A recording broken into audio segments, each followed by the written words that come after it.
NBA All-Star Weekend took over LA this past weekend, where basketball legends like Shaquille O'Neal, LeBron James, and Stephen Curry rubbed shoulders with one of K-pop's newest and most promising rookie groups, CORTIS. Interesting. The fact that I know all these names in NBA should be telling of how famous they are. Now, the newest boy group from HYBE's big hit music label made a splash throughout the star-studded sports weekend, including a halftime performance for an all-star celebrity game that included Marvel actor Simu Liu, rapper and BTS collaborator Glorilla, and retired basketball star Jeremy Lin, among a long list. So to discuss CORTIS bringing K-pop to NBA All-Star Weekend, we're joined by our own K-pop expert, Jeff Benjamin. Good morning, Jeff. Good morning. Let's talk ball. Do you like basketball?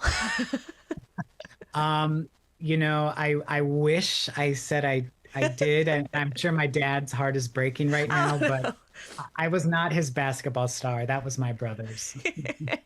But I think, growing up in the States, it's hard to miss the NBA, even if you don't follow the sport religiously. It's huge. The industry, the stars that it generates, and the buzz that it creates too, which is why it is quite shocking from afar to see CORTIS performing in LA during NBA All-Star Weekend. So first, can you break it down for us, the gravity of the situation, where CORTIS was exactly involved, how they got the deal?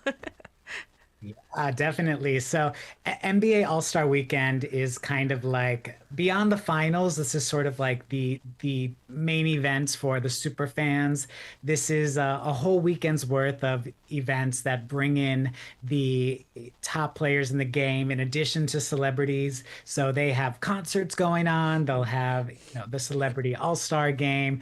They'll have slam dunk contests, horse contests, in addition to that final All-Star Game where, of course, the biggest players from the East and the West play. And to kick off all those things off, we do have the Celebrity All-Star Game that CORTIS is the one who performed at their halftime show, in addition to holding their own concert alongside some other big names like Ludacris, a big artist like that. Ludacris. And yes, Ludacris was the final headliner. But then we had our new babies, CORTIS, there, not only just performing throughout the weekend, but hanging out, meeting up with different players, different celebrities, lots of influencers at these games. So we definitely saw them making the rounds. I mean, it is sort of the event to be seen at, even if you don't perform or even if you don't participate in literally the All-Star Weekend games. I'm getting soda pop vibes from the 5 members of CORTIS, and I wonder if it's because they have 5 members or some of the images I'm getting, but it's like so fun and they look very photogenic. Yeah, and these guys are kind of, they're super cool. I think they're really promising in terms of a group in general. They are really involved in their music. This is kind of like continuing that legacy that BTS really started. Of course, CORTIS is from BTS's label and Big Hit Music, and they're just super about what they do, who they are as artists, what they do in terms of how they present themselves. They're involved in their choreography, the video editing, the producing, the songwriters. They're really, really into kind of the whole deal of everything. So I thought it was super cool to see that. Okay, so I'm not going to reduce them to soda pop anymore. It was just the imagery of it and how beautiful it was. That's what I meant, not their music and how serious they are about it. I stand They're not corrected. evil demons. They're not evil No, nor are they sugar pop or that image as a whole. They seem to have so much more they bring to the table, which is exciting because not all rookie groups get to start out with writing their own music, participating in the choreography, as you said. It's a proven track, but I don't think every artist gets that chance. All right, so some listeners might be surprised to hear that the new group in town is performing at such a high-profile event. I just wonder if it's indicative of HYBE's influence. Why do you think CORTIS was able to earn an opportunity like this? Yeah, I think partially is just the fact that they do come off as very real. They're so involved in their music. I don't think you can.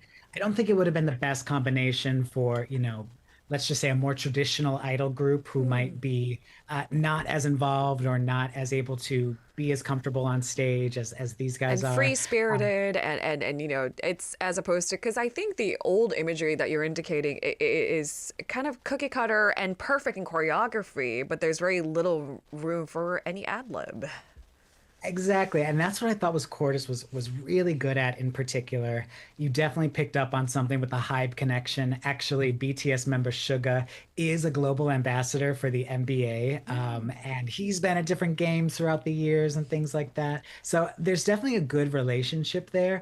But I think this was kind of, something that made sense for these guys even so early into their career. Okay. When things such as NBA All-Star Weekend aligns for a rookie group, I think we have to talk about so many moving parts. Is K-pop just part of the main rhythm of pop culture in the US as we speak? Yes. Because of K-pop Demon Hunters. It's not a coincidence that they would want to feature a K-pop artist, and there are all the moving parts to consider. Now, how was the reaction to Cortis's performance? Yeah, from what I could tell, really strong. There was like local news kind of like covering like the big fan reaction, all these fans, running to go see their performance. And it's kind of remarkable because these guys really only have 5 songs to their name, essentially. Their debut album only dropped I believe, towards the end of last year. And they did perform one new song, which will be included on their future album, which is set to come out this spring. But yeah, it's not even necessarily about having that much material, but that they were able to kind of extend it, make it a really big show in their way. They did some remixes that the members themselves have worked on those actual remixes, which were kind of cool. So it seemed to be a great reaction. The thing that kind of intrigued me the most was that at the actual halftime performance during the Celebrity All-Star Game was that, and you can see this video on the NBA and Cortis's YouTube channels, but they, had a camera that was covering, their entire performance, and the guys really played up to the camera, and that's very, as we know, typical K-pop in the sense of you always got to look at your camera, whether you're in the studio, always playing to that. And they did a good job, but it was kind of remarkable to see that happening in like an NBA arena, that size where they are kind of playing to one camera, but they still have this entire, arena to think about. So it's kind of remarkable in that way to see them go through 2 songs in that style. And, keep in mind, these guys are quite new, this might be the training coming through, but it was still pretty cool and great performance that I watched the entire way through. Because you're right, how you engage an audience in an arena, a basketball arena of that size is entirely different from, looking to the cameras of a broadcast studio where you follow the red lights. So that's really impressive coming from a rookie group. And it was kind of funny when you see like the fans in the back, with their light sticks, but they're playing them in the back. And I guess, it's not like it made for any worse of a performance, but it was just kind of remarkable. All right, now before Cordis, have we seen any other ways the NBA and the K-pop industry has collaborated? You said Suga of BTS has a working relationship with the NBA merchandise. Yes, yeah, he's been there, and that's the thing. Like Cortis had exclusive merchandise at this game. Suga's done things in that way, but also, he's gone to games and met with different, team members and kind of been sort of a face for NBA in like a larger, more global way. From what I understand, and basketball is popular in Korea, Yeah. maybe not at the level of NBA, but I'll still never forget like learning that JYP, Mr. JYP of Jin Young Park of JYP Entertainment, he was the broadcaster for some NBA games a couple years I ago. I don't know. remember. He was a Yeah. commentator, and I thought it was so random. Unless you were a diehard fan of Park Jin-young yourself, and you knew that he had this love for the NBA games. Well, and that's kind of interesting because I found out through just friends and contacts at JYP that they have like a label team. Like there's like a league where different members from the different teams come together, play basketball, on a regular You're kidding. basis. And I think there's just that love and appreciation for it because if you keep going, keep going down the timeline. Bam Bam from GOT7, a former JYP entertainment group. He's actually a global ambassador for the Golden State Warriors and the company behind them. He released a song in collaboration with Golden State. And I thought that was kind of remarkable in the sense that, there's new music coming from this. There's just these really great chances for high visibility. And, the very first one I even remember in terms of like that big celebrity look was Chenle from NCT Dream. He had expressed his love for Stephen Curry many times from throughout the years, and Curry actually on Twitter sent him a message saying, "Hey, this was in COVID times. When things get better, come out for a game, let's meet." And, just created, not only was he excited, but the fans were so excited for him to kind of get this big moment, to see your idol's idol, react to you. It was just so cool. And I think things started clicking, people started realizing, oh, wait, this is like really good visibility and really amazing, interaction and engagement. So I wish the all Golden these State things. Warriors were that good. I didn't have Stephen Curry when I was growing up in San Jose, so it's come a long way. It's true. I remember them not being that great of a team. They And were, no offense to the diehard fans, but not so relevant pre Stephen Curry. But now, I mean, it's a whole different ball game. All right. Do you think we'll continue to see more collaborations between K-pop and the NBA? I mean, it sounds so unusual, but if you get a closer look, I guess it was sort of a natural evolution to this day. So, what kind of partnerships do you maybe hope to see, and do you think are well designed to be more successful? yeah, I mean, it definitely feels like this is a moment that's growing. Okay. Even though I know football or uh, Soccer. well, well, American American football, football? yeah, American football, hasn't really, I don't think it's very popular around the No. rest of the world. But we had Joshua from 17 show up at the Super Bowl this year. Different artists had commercials in the Super Bowl. I see things growing in different ways, but specifically when it comes to the NBA, I do think it's going to keep growing. I think we're going to kind of see like more looks like that. And something I think would be really, really cool to see would be actually some more love for the WNBA, the Women's League, which is actually having quite a moment in the US in Mm, terms of women's sports.